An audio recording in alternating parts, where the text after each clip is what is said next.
Capston one finger తో touch చేస్తే revolution మొదలైనట్టే. మంత్రి కొండా సురేఖపై 15 మంది ఎమ్మెల్యేలు 5గురు ఎమ్మెల్సీలు మూకుమ్మడి తిరుగుబాటు చేశారు. కొండా సురేఖను మంత్రి పదవి నుంచి తప్పించాల్సిందేనని డిమాండ్ చేశారు. కొండా సురేఖ మాత్రమే కాదు, పార్టీ లైన్ దాటితే ఎవరిని ఉపేక్షించొద్దన్నారు. ఆయా జిల్లాల్లో కొందరు నేతలు కావాలనే కాంగ్రెస్ పై కుట్ర చేస్తున్నారన్నారు. కావాలని ప్రతిపక్షాలకు ఆయుధంగా మారారన్నారు. సీఎం రేవంత్ రెడ్డిని బలహీనపరచాలని చూస్తున్నారని మండిపడ్డారు. పార్టీ గీత దాటుతున్న ఇలాంటి వారిపై పార్టీ కఠిన చర్యలు తీసుకోవాల్సిందేనన్నారు. కొండా సుస్మిత చిల్లర మాటలను ఏ ఒక్కరూ హర్షించడం లేదన్నారు. ఇకపై రేవంత్ రెడ్డి విషయంలో ఏకవచనంతో మాట్లాడినా సహించబోమన్నారు ఎమ్మెల్యేలు. రేవంత్ రెడ్డి అభిమానులు ఆగ్రహానికి గురవక తప్పదని హెచ్చరించారు. తాను చెప్పాల్సింది నిన్ననే చెప్పాను అన్నారు మంత్రి కొండా సురేఖ. సీఎం వచ్చాక కలిసి మాట్లాడతానన్నారు.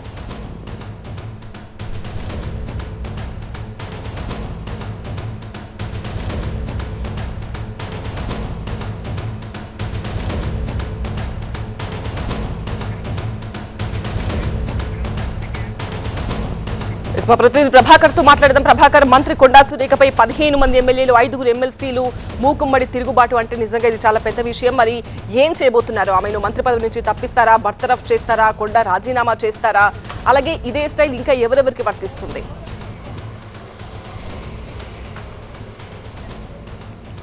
ఉదయం నుంచి కూడా పెద్ద సంచలన అంశంగానే దీన్ని చూస్తుంది కాంగ్రెస్ పార్టీ ప్రభుత్వం ఏర్పడిన తర్వాత మొదటిసారి 18 మంది ఎమ్మెల్యేలు 2 ఎమ్మెల్సీలు సిఎల్పి మీటింగ్ హాల్లో మీటింగ్ పెట్టుకొని మరి కొండా సురేఖ పైన కఠిన చర్యలు తీసుకోవాలి. కొండా సురేఖ ఒక్కరే కాదు, కొండా సుష్మిత చేసిన వ్యాఖ్యలకు కొండా సురేఖతో పాటుగా రాజగోపాల్ రెడ్డి, చిన్నారెడ్డి ఇలాంటి పార్టీ లైన్ క్రాస్ చేసిన అందరిపైన కూడా చర్యలు తీసుకోవాలి. ఇది కాంగ్రెస్ పార్టీకి ఏమాత్రం మంచి పరిణామం కాదు అనేది 18 మంది ఎమ్మెల్యేలు 2 ఎమ్మెల్సీలు చెప్పిన మాట. సో దీని ప్రకారమే కాంగ్రెస్ పార్టీ కూడా ముందుకెళ్తున్నట్టుగా తెలుస్తుంది. మనం కొద్దిసేపటి క్రితమే కొండా సురేఖ ఇంటి వద్ద ప్రస్తుతం మనం ఉన్నాం. కొద్దిసేపటి క్రితమే కొండా సురేఖ అండ్ కొండా సుష్మిత ఇద్దరు కూడా బాల్కనీలోకి వచ్చి మీడియాను అడ్రస్ చేశారు. మా ఇంట్లో వరలక్ష్మి వ్రతం జరుగుతుంది, సో మేము ఇప్పుడు రాజకీయాలు ఏమీ మాట్లాడదలుచుకోలేదు. ముఖ్యమంత్రి ఊరిలోకి రాగానే డెఫినెట్గా మాట్లాడతాం, ముఖ్యమంత్రిని కలుస్తున్నాం, కలిసిన తర్వాత మాట్లాడతాం, కలవకపోయినా మేము మీడియాతో మాట్లాడతాం, కాకపోతే ముఖ్యమంత్రి ఊళ్ళో లేనప్పుడు మేము మాట్లాడము అనేది స్పష్టంగా చెప్పారు. సో ఇక్కడ నుంచి అయితే మనకు అర్థమవుతుంది, క్లియర్ ఒక గ్యాప్ అయితే కనబడుతుంది. పార్టీకి కొండా ఫ్యామిలీకి మధ్య క్లియర్ గ్యాప్ వచ్చేసింది. ఇక అది మళ్ళీ ప్యాచప్ అయ్యే అవకాశం అయితే కనిపించట్లేదు. సో డెఫినెట్గా ఎమ్మెల్యేలు కోరినట్టుగా బర్తరఫ్ చేయకముందే మీరు రాజీనామా చేయండి, మర్యాదగా గౌరవంగా ఉంటుంది అని ఎమ్మెల్యేలు రాజేందర్ రెడ్డి లాంటి వారు డిమాండ్ చేశారు. సో ఆ రకంగా ముందుకెళ్తారా, లేకపోతే మేమెందుకు రాజీనామా చేయాలి అని వేచి చూస్తారా, లేకపోతే ప్రభుత్వము పార్టీ హైకమాండ్ సీరియస్ అయి బర్తరఫ్ చేస్తారా అనేది అయితే ఈరోజు నైట్కి కానీ రేపటికి కానీ క్లారిటీ అయితే వచ్చే అవకాశం అవుతుంది. నిన్న నేను చెప్పదలుచుకుందంతా నిన్న ఎక్స్ప్లెనేషన్లోనే చెప్పేశాను. నేను చెప్పాల్సింది ఏమీ లేదు. నిన్న మొత్తం ఎక్స్ప్లెనేషన్లోనే కొండా సురేఖ ప్రమేయం లేకుండానే సుస్మిత ఇలాంటి వ్యాఖ్యలు చేశారు అని పార్టీ నమ్ముతోందా? నమ్మకపోవడం వల్లే కదా ఈరోజు 20 మంది ఎమ్మెల్యేలు ఎమ్మెల్సీలు కలిసి సిఎల్పి మీడియా హాల్లో మీటింగ్ పెట్టుకొని అటు మంత్రులు దీనిపైన స్పందించి, ఎమ్మెల్యేలు స్పందించి పార్టీకి వ్యతిరేకంగా మాట్లాడుతున్న వాళ్ళపైన కఠిన చర్యలు తీసుకోవాలని పూర్తి స్థాయిలో అంటే ఒక ప్రతిపక్ష నాయకులపై ఎలా మాట్లాడతారో, ఎలాంటి దాడి చేస్తారో ఈరోజు మొత్తం సిఎల్పి మీడియా హాల్లో అదే జరిగిందని చెప్పవచ్చు. ఉన్న ఎమ్మెల్యేలలో వరంగల్, నల్గొండ, మహబూబ్నగర్ సంబంధించిన ఎమ్మెల్యేలలో మెజారిటీ ఆఫ్ ది ఎమ్మెల్యేలు కొండాను మాత్రమే టార్గెట్ చేసి మాట్లాడారు. రాజగోపాల్ రెడ్డి, చిన్నారెడ్డి విషయాలు మాట్లాడినప్పటికీ కూడా దానిలో మేజర్ పార్ట్ ఒక 80% కొండా సురేఖ పైన అటాక్ చేశారు. దాన్ని బట్టే అర్థమవుతుంది పూర్తి స్థాయిలో కొండా సురేఖ ప్రమేయం ఉంది కాబట్టి వెడమబుజ్జు లాంటి నాయకుడు చెప్పారు అసలు కొండా సుష్మిత ఒక పిల్లకాకి, ఆమెకు సంబంధం లేదు, ఆమె వెనకాల కొండా సురేఖ ఉన్నారు అంటూ కూడా చాలా తీవ్రమైన సంచలన ఆరోపణలు చేశారు. సో ఇట్లాంటి ఆరోపణల నేపథ్యంలో కొండా సురేఖ కానీ కొండా సుష్మిత కానీ ఎలా రియాక్ట్ అవుతుంది అనేది చూడాల్సి ఉంది. మేమైతే ఇప్పుడు ప్రజెంట్ ఇప్పుడున్న పరిస్థితులలో మీడియా ముందుకు రాలేము, బట్ డెఫినెట్గా మీడియాని అడ్రస్ చేస్తాము, అన్ని విషయాలు చెప్తాము, కాకపోతే ముఖ్యమంత్రి ఊళ్ళోకి వచ్చినాక మాత్రమే మాట్లాడతాం అనేది కొండా ఫ్యామిలీ చెప్తున్నారు. సో ఈ వ్యవహారం అంతా కూడా కాంగ్రెస్ పార్టీలో ఇప్పుడు నడుస్తున్న నడుస్తున్న వ్యవహారం అంతా కూడా అటు ముఖ్యమంత్రి కూడా అమెరికా పర్యటన రద్దయింది. కేంద్ర పర్మిషన్ ఇవ్వకపోవడంతో అమెరికా పర్యటన రద్దయి లండన్ నుంచి హైదరాబాద్ బ్యాక్ వస్తున్నారు. 23rd ఈవినింగ్కి లేట్ ఈవినింగ్ చేరుకుంటారు. సో ఈ పరిణామాలు ఎలా ఉండబోతున్నాయి? ముఖ్యమంత్రి వచ్చిన తర్వాత ఏమైనా కఠిన నిర్ణయాలు తీసుకుంటారా? ఒకవేళ ఎమ్మెల్యేలు అనుకున్నట్టుగా పీసీసీ చీఫ్ని రేపు కలవబోతున్నారు. రేపు క్రమశిక్షణ కమిటీ చైర్మన్గా ఉన్న మల్లు రవి హైదరాబాద్ రానున్నారు ఢిల్లీ నుంచి. సో ఆయన వచ్చిన తర్వాత ఈ ఎమ్మెల్యేల బృందం అంతా కూడా కలవనుంది. దాని తర్వాత ఏఐసీసీని కలుస్తామని చెప్పింది. ఏఐసీసీలో కేసీ వేణుగోపాల్ని, ఖర్గేని కలిసే అవకాశం ఉంది. సో మొత్తానికి ఇక్కడి నుంచి స్టాప్ చేయాలి. 2.5 ఏళ్ళు అయింది ప్రభుత్వం ఏర్పడి. ఇంకా కూడా ఈ హడిల్స్ అన్నీ ఉంటే ప్రభుత్వానికి ఏమాత్రం మంచిది కాదు, పార్టీకి ఏమాత్రం మంచిది కాదు. గ్రౌండ్ లెవెల్ క్యాడర్ నిబ్బరాన్ని దెబ్బతింటుంది అనే అంశాలను ఎమ్మెల్యేలు చెప్తున్నారు. మేమే ఇలా సఫర్ అవుతూ ఉంటే గ్రౌండ్ లెవెల్లో కూడా వాళ్ళ కాన్ఫిడెన్స్ పోతుంది, క్యాడర్ అంతా కూడా డిస్టర్బ్ అవుతుంది, డిసప్పాయింట్ అవుతున్నారు అనే యాంగిల్లోనే ఎమ్మెల్యేలు అందరూ కూడా చెప్తున్నారు. సో ఏదో ఒక నిర్ణయం అయితే తీసుకోవాలి. ఐదర్ పార్టీ సపోర్ట్ చేస్తుందా, లేకపోతే వీళ్ళను కఠిన నిర్ణయం తీసుకొని ఏదైనా ఒక యాక్షన్ తీసుకుంటుందా అనేది అయితే ఎమ్మెల్యేలు డిమాండ్ చేస్తున్నారు. సో ఈరోజు మాత్రం కాంగ్రెస్ ప్రభుత్వం ఏర్పడిన తర్వాత ప్రతిపక్షాలు ఎంత దాడి చేసినా బయటకు రాని ఎమ్మెల్యేలు, విప్పులు ఈరోజు మాత్రం డెఫినెట్గా పార్టీని కాపాడుకోవడం కోసమే మేము వచ్చాం, ప్రభుత్వాన్ని కాపాడుకోవడం కోసమే మేము వచ్చామంటూ 18 మంది ఎమ్మెల్యేలు, 2 ఎమ్మెల్సీలు మీడియా హాల్లోకి వచ్చి ప్రెస్ మీట్ పెట్టి అంతకుముందు సమావేశంలో కూడా ఏకవచన తీర్మానం చేశారు. బర్తరఫ్ అయినా చేయాలి, లేకపోతే రాజీనామానైనా కోరాలి అని. Right Prabhakar. CM Revanth Reddy America tour కి కేంద్రం అనుమతి నిరాకరణపై రాజకీయ రచ్చ పీక్స్ కి చేరింది. పేదల పిల్లల చదువుల కోసమే సీఎం అమెరికా పర్యటనకి వెళుతున్నారని, పేదల పిల్లల చదువుకోకూడదని బీజేపీ, బీఆర్ఎస్ కుట్ర పన్నాయని కాంగ్రెస్ విమర్శిస్తోంది. కాంగ్రెస్ నేతల ఆరోపణల్ని బీజేపీ ఖండించింది. ఆగస్టు సంక్షోభం గుర్తుకు వచ్చి ఆ భయంతోనే సీఎం రేవంత్ అమెరికా పర్యటనని రద్దు చేసుకున్నారని ఆరోపించింది. అసలు సీఎం పర్యటనని అడ్డుకోవాల్సిన అవసరం కేంద్ర ప్రభుత్వానికి లేదని స్పష్టం చేసింది. సీఎం రేవంత్ ఫారిన్ టూర్ అనుమతి నిరాకరణని రాజకీయ కోణంలో చూడొద్దన్నారు తెలంగాణ బీజేపీ చీఫ్ రామచంద్రరావు. ఒక సీఎం ఫారిన్ టూర్ విషయంలో ఎన్నో విషయాలు పరిశీలిస్తారన్నారు. గతంలో కాంగ్రెస్ సీఎం తరుణ్ గొగోయ్కి యూపీఏనే అనుమతి ఇవ్వలేదని గుర్తు చేశారు. యూపీఏ హయాంలో బీజేపీ సీఎం అర్జున్ ముండాకి కూడా అనుమతి ఇవ్వలేదన్నారు. నాడు గుజరాత్ సీఎంగా ఉన్న మోదీకి వీసా ఇవ్వొద్దని అమెరికా ప్రభుత్వానికి కాంగ్రెస్ ఎంపీలు లేఖ రాశారన్నారు రామచంద్రరావు.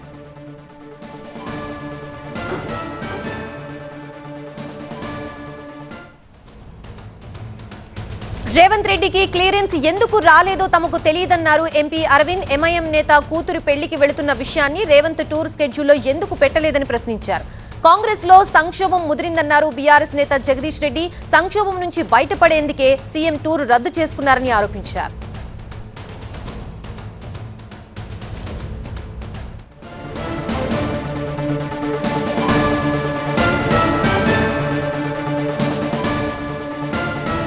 మరోవైపు రేవంత్ అమెరికా టూర్ అనుమతి నిరాకరణపై విదేశాంగ శాఖ వివరణ ఇచ్చింది. అమెరికా పర్యటన ఉద్దేశాన్ని రేవంత్ స్పష్టంగా తెలపలేదంది విదేశాంగ శాఖ. పర్యటన కార్యక్రమాలు సీఎం హోదాకి తగినట్లుగా లేవని తెలిపింది కేంద్రం. ముఖ్యమంత్రుల విదేశీ పర్యటనలకి కేంద్రం అనుమతి తప్పనిసరని, రేవంత్ లండన్ పర్యటనకి అనుమతి ఇచ్చామని విదేశాంగ శాఖ స్పష్టం చేసింది. Let me say that the visit of chief ministers, as indeed of other dignitaries, are assessed by the Ministry of External Affairs in order to accord political clearance. The program proposed in such cases should be appropriate to the office held and the purpose of the visit. In this particular case, that was not so in respect of the United States, and therefore the clearance was denied, not given. Incidentally, let me also tell you that clearance was given for his visit to the United Kingdom. ఇదే అంశానికి సంబంధించి మనకి పూర్తి updates అందించడానికి మా ప్రతినిధి విద్యాసాగర్ సిద్ధంగా ఉన్నారు. విద్యాసాగర్, అసలు ఏ ప్రాతిపదికన ఈ పర్మిషన్స్ అనేవి ఉంటాయి? ఇప్పుడు ఇన్అప్రోప్రియేట్ ఇన్ఫర్మేషన్ ఇచ్చారు అని అంటున్నారు. అసలు ఎలాంటి ప్రాపర్ ఇన్ఫర్మేషన్ ఇవ్వాల్సి ఉంటుంది? అండ్ అమెరికా టూర్ కి కేంద్రం అనుమతి నిరాకరణపై లేటెస్ట్ అప్డేట్ ఏంటి? ఇప్పుడే మనం కొద్దిసేపటి క్రితం చూసినట్టుగా కేంద్ర విదేశాంగ శాఖ వీక్లీ బ్రీఫింగ్లో సీఎం రేవంత్ రెడ్డి అమెరికా పర్యటనకు పొలిటికల్ క్లియరెన్స్ ఇవ్వకపోవడానికి ఒక రీజన్ స్పష్టంగా చెప్పింది. సీఎం హోదాకు తగ్గట్టుగా అక్కడ ఏర్పాటు చేసినటువంటి ప్రోగ్రాం లేకపోవడం, అదేవిధంగా ఆ ప్రోగ్రాం యొక్క పర్పస్ ఆఫ్ విజిట్ కూడా లేదన్నటువంటి అంశాన్ని ఇక్కడ రీజన్గా చూపెడుతున్నారు. ఈరోజు ఉదయం నుంచి కూడా కొద్దిసేపటి క్రితం వరకు కూడా ఏదైతే సీఎం రేవంత్ రెడ్డి అమెరికా పర్యటనకు కేంద్ర ప్రభుత్వము అనుమతి నిరాకరించిందన్నటువంటి ఒక చర్చ కొనసాగుతున్నట్టు వేళ అసలు ఈ రాష్ట్రాల ముఖ్యమంత్రుల విదేశీ పర్యటనలకు కేంద్రం అనుమతి తప్పనిసరి అన్నటువంటి ఒక ప్రశ్న లేవనెత్తుంది. గతంలో కూడా 2022లో కూడా ఇదే ప్రశ్న ఉత్పన్నమైంది. ఆనాటి ఢిల్లీ సీఎం అరవింద్ కేజ్రీవాల్ సింగపూర్ వెళ్ళడానికి అప్పటి కేంద్ర ప్రభుత్వము నిరాకరించింది, పొలిటికల్ క్లియరెన్స్ ఇవ్వలేదు. అప్పుడు కూడా ఇదే ప్రశ్న ఉత్పన్నమైంది. అయితే ఏదైతే క్యాబినెట్ సెక్రటేరియట్ నిబంధనల ప్రకారము రాష్ట్రాల ముఖ్యమంత్రులు కావచ్చు, మంత్రులు కావచ్చు, దేశం విడిచి విదేశ పర్యటనలు చేయాలంటే తప్పనిసరిగా కేంద్ర విదేశాంగ శాఖ నుంచి పొలిటికల్ క్లియరెన్స్ అనేది తీసుకోవాల్సి ఉంటుంది. దానికి సంబంధించి కొన్ని నిబంధనలు చెబుతున్నాయి. ఎందుకంటే దేశంలోని ముఖ్యమంత్రులు కావచ్చు, మంత్రులు కావచ్చు, ప్రభుత్వ ఉద్యోగులు కావచ్చు, విదేశాలకు వ్యక్తిగతంగా కావచ్చు, అదేవిధంగా అఫీషియల్ ప్రోగ్రామ్స్ కావచ్చు వెళ్ళినప్పుడు ఒక దేశ దౌత్య సంబంధాలకు సంబంధించి అక్కడ జరిగేటువంటి ప్రోగ్రామ్స్ ఉంటాయి. కాబట్టి వారు కొన్ని నిబంధనల ప్రకారం ఆ ప్రోగ్రామ్స్ యొక్క డీటెయిల్స్ ఇవ్వాలి. పర్యటనకు సంబంధించినటువంటి సమగ్రమైనటువంటి వివరాలను ఈ పొలిటికల్ క్లియరెన్స్ అనేటువంటి ఎంఈఏ వెబ్సైట్లో అప్లై చేస్తే దానికి పరిశీలించిన తర్వాత డిపార్ట్మెంట్ ఆఫ్ ఎకనామిక్ అఫైర్స్ అనేటువంటి విభాగం నుంచి ఆర్థికపరమైనటువంటి అనుమతులు వస్తాయి. ఆ తర్వాత ఈ పొలిటికల్ క్లియరెన్స్ వస్తుంది. కానీ ఇటీవల సీఎం రేవంత్ రెడ్డి లండన్ పర్యటనకు అనుమతించినటువంటి కేంద్ర విదేశాంగ శాఖ ఇక్కడ అమెరికా పర్యటనకు మాత్రము వ్యతిరేకించడంలో స్పష్టంగా తాము వెరిఫై చేసినటువంటి విషయాల్లో సీఎం హోదాకు తగ్గట్టుగా ప్రోగ్రాం లేదు, అదేవిధంగా ప్రోగ్రాం యొక్క ఉద్దేశం లేదన్నది ఇక్కడ చెప్తున్నటువంటి రీజన్. ఒక ప్రోగ్రాంకి సంబంధించి ముఖ్యమంత్రులు, మంత్రులు ఆ విదేశీ పర్యటనకు వెళ్ళాలంటే వారు ఇచ్చినటువంటి ప్రోగ్రాం యొక్క ఉద్దేశం ఏంటి, అదేవిధంగా లెవెల్ ఆఫ్ పార్టిసిపేషన్, ఆ ప్రోగ్రాంలో ఏ దేశాల ప్రతినిధులు పాల్గొంటున్నారు, అది ఏ లెవెల్లో ఉంది ప్రోగ్రామ్ అన్నది ఒకటి డిసైడ్ చూస్తారు. ఆ తర్వాత ఆర్థిక పరమైనటువంటి అంశాలు ఏమైనా ఉన్నాయా, విదేశీ సంస్థల విరాళాలు కావచ్చు, విదేశీ ఆతిథ్యం ఉంటే మాత్రం డెఫినెట్గా ఎఫ్సిఆర్ఏకి సంబంధించినటువంటి అనుమతి కూడా తప్పనిసరిగా తీసుకోవాల్సి ఉంటుంది. ఆ తర్వాత ఈ పొలిటికల్ క్లియరెన్స్ అనేది ఆ ప్రోగ్రామ్ను బట్టి కేంద్ర విదేశాంగ శాఖ ఇస్తుంది. ఇక్కడ అదే విషయంలో క్లియరెన్స్ రావడం వైఫల్యం చెందడంతో అక్కడ అమెరికా పర్యటన రద్దు చేసుకుని ఆగస్టు 23న సీఎం రేవంత్ రెడ్డి లండన్ నుంచి హైదరాబాద్ రాబోతున్నారు. దీని మీద పొలిటికల్ రచ్చ కొనసాగుతుంటే గతంలో కూడా ఇలాంటి అనుమతుల నిరాకరణ జరిగింది. 2022లో అరవింద్ కేజ్రీవాల్ కావచ్చు, 2012లో కాంగ్రెస్ సీఎం తరుణ్ గొగోయ్ కావచ్చు, అంతకుముందు బీజేపీ సీఎం అర్జున్ ముండా కావచ్చు, ఇలా కొద్దిమంది సీఎంలకు సంబంధించి కేంద్ర విదేశాంగ శాఖ అనుమతులు నిరాకరించింది, పొలిటికల్ క్లియరెన్స్ ఇవ్వలేదన్నటువంటి చర్చ జరుగుతుంది. అయితే కేంద్రానికి పూర్తిగా ఏదైతే అనుమతి ఇవ్వాల్సినటువంటి రైట్ ఉంటుందో అది ఉన్నది కాబట్టి దాని ప్రకారమే కేంద్ర విదేశాంగ శాఖ ఈ నిర్ణయం తీసుకుందంటూ కూడా చెప్తూ ఉన్నారు. Right, thank you Vidyasagar. Next story చూద్దాం. ఏపీలో స్థానిక సంస్థల ఎన్నికల వేళ గ్రేటర్ విజయవాడ అంశం తెరపైకొచ్చింది. విలీన గ్రామాల ప్రతిపాదనలు పంపాలని ప్రభుత్వం ఆదేశించడంతో 74 గ్రామాల పంచాయతీల తీర్మానాలతో సహా ప్రతిపాదనల్ని అధికారులు పంపించారు. కంకిపాడు, పెనుమలూరు మండలాల నుంచి 19 గ్రామాలు, ఎన్టీఆర్ జిల్లా జీకొండూరు, ఇబ్రహీంపట్నం నుంచి కూడా కొన్ని ప్రాంతాల విలీనానికి ప్రతిపాదనలు చేశారు. విజయవాడ నగరంతో కలిపి మొత్తం 75 ప్రాంతాలతో గ్రేటర్ ప్రతిపాదించారు. గ్రేటర్ ప్రతిపాదనలో మొత్తం 74 గ్రామాలున్నాయి. గ్రేటర్ విజయవాడపై ప్రభుత్వం ఏ నిర్ణయం తీసుకుంటుందోనన్న ఉత్కంఠ నెలకొంది. గ్రేటర్ విజయవాడ నిర్ణయంతో విలీన గ్రామాల పంచాయతీ ఎన్నికలపై ప్రభావం పడే అవకాశాలు కనిపిస్తున్నాయి.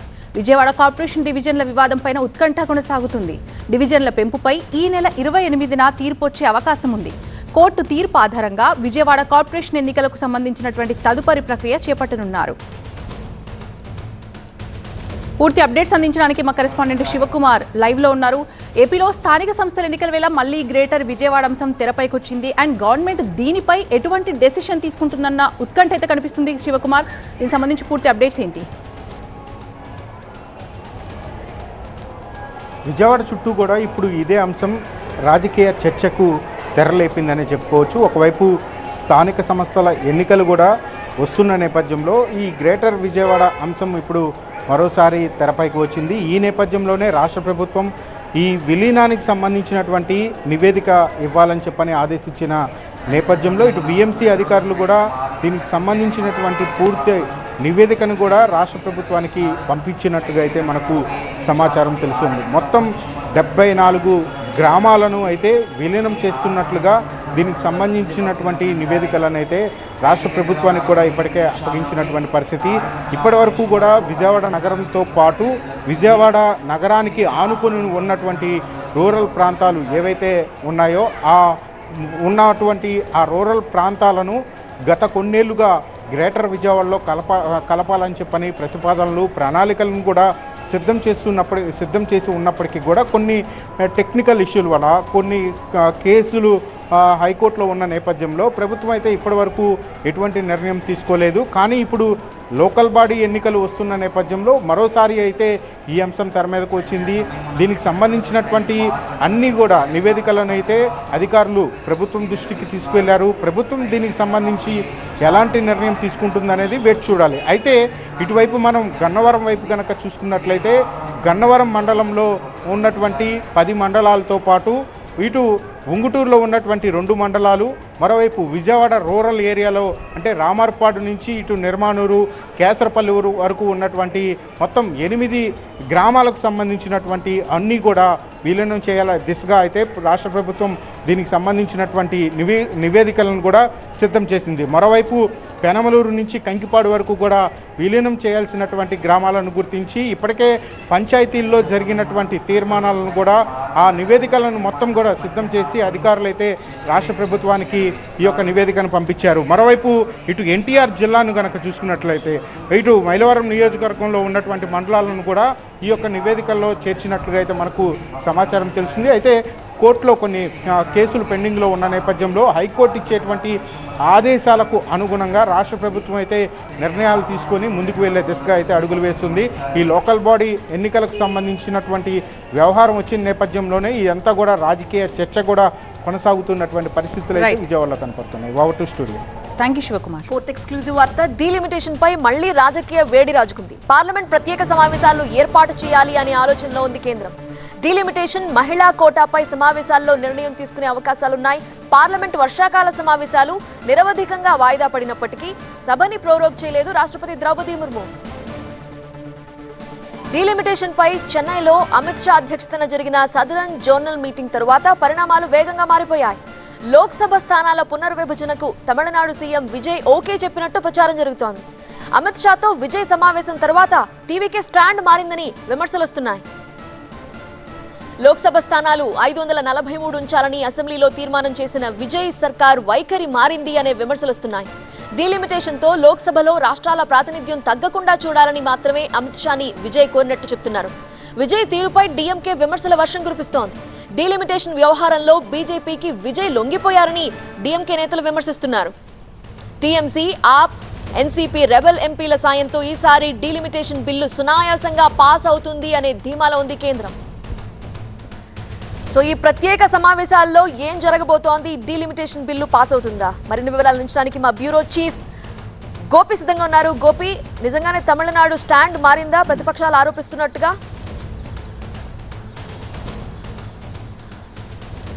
ఎస్, ఈ పార్లమెంట్ ప్రత్యేక సమావేశాలు జరుగుతాయా లేదా అన్న దానికి సంబంధించి పార్లమెంటరీ వ్యవహారాల శాఖ మంత్రి కిరణ్ రిజిజు ప్రకటన చేయాల్సి ఉంటుంది. ముఖ్యంగా జాతీయ ప్రయోజనాలు, అలాగే ప్రత్యేక చట్టాలు, రాజ్యాంగ సవరణలకు సంబంధించి ప్రత్యేక పార్లమెంటు సమావేశాలను నిర్వహించడం జరుగుతుంది. అందులో భాగంగా ఈ 131వ రాజ్యాంగ సవరణ, డీలిమిటేషన్, అలాగే మహిళా రిజర్వేషన్ల అమలుకు సంబంధించిన అంశంపైన ప్రత్యేక పార్లమెంట్ సమావేశాలకు సంబంధించి కసరత్తు జరుగుతున్నట్లుగా తెలుస్తుంది. ఎందుకంటే ఆగస్టు 13వ తేదీకే నిరవధికంగా పార్లమెంటు సమావేశాలు వాయిదా పడినప్పటికీ ఇంకా వాటిని ప్రోరోగ్ చేయలేదు. సో ప్రత్యేక పార్లమెంటు సమావేశాలు నిర్వహించే యోచనలో కేంద్ర ప్రభుత్వం ఉన్నట్లుగా తెలుస్తుంది. ఎందుకంటే సౌత్ జోనల్ కౌన్సిల్ సమావేశం 31వ సమావేశం నిన్న చెన్నై మహాబలిపురంలో జరగడం జరిగింది, అమిత్ షా కేంద్ర హోంమంత్రి అధ్యక్షతన. సో దీంట్లో దక్షిణాది రాష్ట్రాల్లో ఈ డీలిమిటేషన్కి సంబంధించి తమ రాష్ట్రాల వైఖరి ఏంటి, వారి ముఖ్యంగా ప్రయోజనాలు,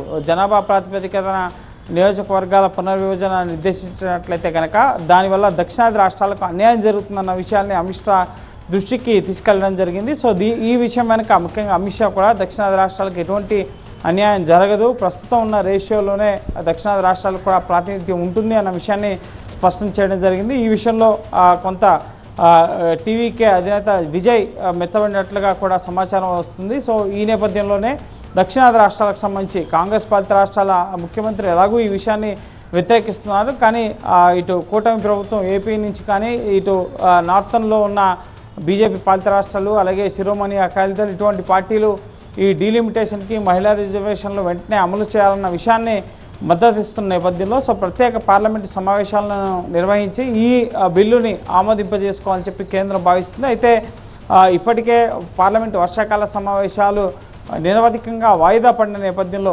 రాష్ట్రపతి ఉత్తర్వుల మేరకు ప్రత్యేక పార్లమెంట్ సమావేశాలని జాతీయ ప్రయోజనాల దృష్ట్యా అలాగే ప్రత్యేక చట్టాలు రాజ్యాంగ సవరణలు చేసే విషయంలో కేంద్రం ప్రత్యేక పార్లమెంట్ సమావేశాలు నిర్వహించి వాటికి ఆమోదం తెలిపే ముఖ్యంగా అవకాశం ఉన్న నేపథ్యంలో సో ఖచ్చితంగా ఈ యూపీ ఎలక్షన్స్ అలాగే నెక్స్ట్ తదుపరి పార్లమెంట్ వింటర్ సెషన్కి ముందే ఈ ప్రత్యేక పార్లమెంట్ సమావేశాలు నిర్వహించాలన్న యోచనలో ఉంది. దీనికి సంబంధించి రాహుల్ గాంధీని గత పార్లమెంట్ వర్షాకాల సమావేశాల్లోనే ఈ డీలిమిటేషన్కి సంబంధించి మద్దతు ఇవ్వాలని చెప్పి కేంద్ర పార్లమెంటరీ వ్యవహారాల శాఖ మంత్రి కిరణ్ రిజిజు కోరినప్పటికీ దానికి రాహుల్ గాంధీ విముఖత చూపడంతో ఈ సమావేశాల్లో ఎటువంటి వర్షాకాల సమావేశాల్లో ఎటువంటి చర్చ జరగకుండానే సభలు నిరవధికంగా వాయిదా పడడం జరిగింది. కానీ ఇప్పుడు వివిధ రాష్ట్రాల్లో రాజకీయ పార్టీల వైఖరి మారుతున్న నేపథ్యంలో ఇటు ఆమ్ ఆద్మీ పార్టీ పంజాబ్ నుంచి చాలామంది ఎంపీలు బీజేపీలో చేరిన పరిస్థితుంది. అలాగే పశ్చిమ బెంగాల్లో చాలామంది టీఎంసీ ఎంపీలు ఇప్పుడు ముఖ్యంగా నేషనల్ పార్టీగా వాళ్ళు ప్రత్యేకంగా ఎన్డీఏకి మద్దతు ఇస్తున్న పరిస్థితి ఉంది. కాబట్టి సో ఖచ్చితంగా ఈ బిల్లుని ఎలాగైనా సరే ఆమోదించాలని చెప్పి కేంద్రం భావిస్తుంది. అందుకు అనుగుణంగా ప్రత్యేక పార్లమెంట్ సమావేశాలు నిర్వహించాలన్న యోచనలో కూడా కేంద్ర ప్రభుత్వం ఉన్నట్లుగా తెలుస్తుంది. కానీ దీనికి సంబంధించిన అధికారిక ప్రకటన కేంద్ర పార్లమెంటరీ వ్యవహారాల శాఖ మంత్రి కిరణ్ రిజిజు ద్వారా వచ్చిన తర్వాతనే దీనికి సంబంధించి ఒక స్పష్టత వచ్చే అవకాశం ఉంది. రైట్ గోపి. విశాఖలో ఆర్ఎస్ఎస్ సమన్వయ సమావేశాలు ముగిశాయి. దేశం, సమాజం, భవిష్యత్ సవాళ్లపై 3 రోజుల పాటు విస్తృతంగా చర్చించారు. దేశంలో యువత, విద్యార్థుల వరకు మాదక ద్రవ్యాల వ్యాప్తి పెరుగుతూ ఉండడంపై తీవ్ర ఆందోళన వ్యక్తమైంది. ఈ సమస్యను కేవలం ప్రభుత్వం లేదా పోలీసుల స్థాయిలో కాకుండా మొత్తం సమాజం భాగస్వామ్యంతో పరిష్కరించాల్సిన అవసరం ఉందన్నారు. యువత ఆలోచనలు, ఆకాంక్షలు, భవిష్యత్తుకు సంబంధించిన ఆందోళనలు, దేశ నిర్మాణంలో వారి పాత్రపై విస్తృతంగా చర్చ జరిగింది. యువతతో ప్రత్యక్షంగా అనుసంధానం కావడం, వారి భావాలు, ఆందోళనలను అర్థం చేసుకోవడం, సంభాషణ ద్వారా దేశం, సంస్కృతి, సామాజిక విలువల పట్ల ఆత్మీయతను పెంపొందించడం అవసరమని నిర్ణయించారు. భారతీయ కుటుంబ వ్యవస్థ, కుటుంబ విలువలు, తరతరాలుగా కొనసాగుతున్న సాంస్కృతిక సంప్రదాయాలను బలోపేతం చేయాల్సిన అవసరంపై చర్చించారు. పర్యావరణ పరిరక్షణ విషయంలో కూడా కేవలం తీర్మానాలు చేయడానికి పరిమితం కాకుండా ప్రతి వ్యక్తి, ప్రతి కుటుంబం రోజువారీ జీవితంలో మార్పులు తీసుకురావాలని సూచించారు. నీటిని వివేకవంతంగా వినియోగించడం, ప్లాస్టిక్ వినియోగాన్ని కనిష్ట స్థాయికి తగ్గించడం, పచ్చదనాన్ని పెంచడం వంటి అంశాలు ప్రతి కుటుంబం ఆచరణలో భాగం కావాలన్నారు. విషయానికి సంబంధించిన కంప్లీట్ డీటెయిల్స్ తో సీనియర్ కరెస్పాండెంట్ ఖాజా సిద్ధంగా ఉన్నారు. ఖాజా, ఇంకా ఆర్ఎస్ఎస్ సమన్వయ సమావేశాల్లో ఎటువంటి విషయాలు హైలైట్ గా నిలిచాయి, ఎటువంటి నిర్ణయాలు తీసుకున్నారు? ప్రధానంగా 3 రోజుల పాటు జరిగిన రాష్ట్రీయ స్వయం సేవక సంఘ అఖిల భారత సమన్వయ సమావేశాల్లో కీలక అంశాలపై చర్చ జరిగింది. ప్రధానంగా దేశం, సమాజం, భవిష్యత్తు సవాళ్లు అనే అంశాలపైన ప్రధానంగా దృష్టి సారించారు. అనుబంధ ప్రేరణలో ఉన్న 32 సంఘాలకు చెందిన ప్రధాన నాయకులు, కార్యకర్తలు ఈ సమన్వయ సమావేశంలో పాల్గొన్నారు.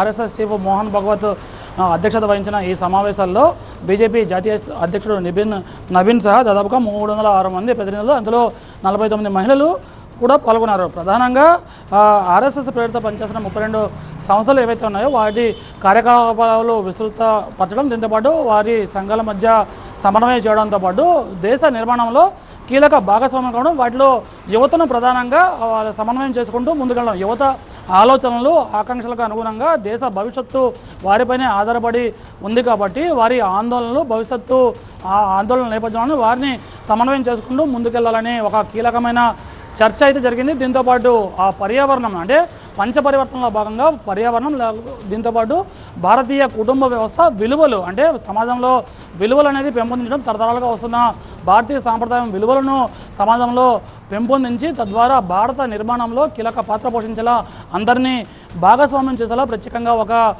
చర్చ అయితే కీలకంగా జరిగింది. దీంతోపాటు ప్రకృతి వైపరీత్యాలు జరిగిన సమయంలో ప్రధానంగా అసోం వరదల సమయంలో అనుబంధ సంఘాలన్నీ ఏ విధంగా సహాయక చర్యల్లో పాల్గొన్నాయి, ఇంకా భవిష్యత్తులో ఎటువంటి సహాయ కార్యక్రమాల్లో పాల్గొనాలనే అంశంపై కూడా కీలకంగా చర్చ జరిగింది. దీంతోపాటు సంత్ రవిదాస్ జయంతి సందర్భంగా సామాజిక సామరస్య సందర్భంగా దేశవ్యాప్త కార్యక్రమాలు జరిగాయి. ఆ కార్యక్రమాలు చేయడం కాదు, దానికి ఫీడ్బ్యాక్ ప్రజల నుంచి ఏ విధంగా ఫీడ్బ్యాక్ ఉంది, దాని అనుగుణంగా భవిష్యత్తులో ముందుకెళ్లాలన్న నేపథ్యంలో కూడా ప్రధానంగా చర్చ జరిగింది. ప్రధానంగా దీంతోపాటు నషాముక్త భారత్ అంటే యువత ప్రధానంగా డ్రగ్స్ బారిన పడి పెడదోవ పడుతున్నారు. కేవలం పట్టణాలు, నగరాలకు పరిమితం కాకుండా గ్రామాలకు సైతం ఈ డ్రగ్స్ వినియోగం అనేది పెరుగుతుంది. దీనికి కేవలం ప్రభుత్వాలు, అధికారులు కాకుండా సమాజం అంతా కూడా కలిసికట్టుగా దీన్ని పూర్తి స్థాయిలో తుడిచిపెట్టుకుపోయేలా అందరితో కలిసి పనిచేయాలన్న ఒక కీలకంగా చర్చ జరిగింది. దీంతోపాటు టెక్నాలజీ పరంగా ఏఐ అంటే ఆర్టిఫిషియల్ ఇంటెలిజెన్స్ సంబంధించి భవిష్యత్తులో అంటే ప్రస్తుతం ఉన్న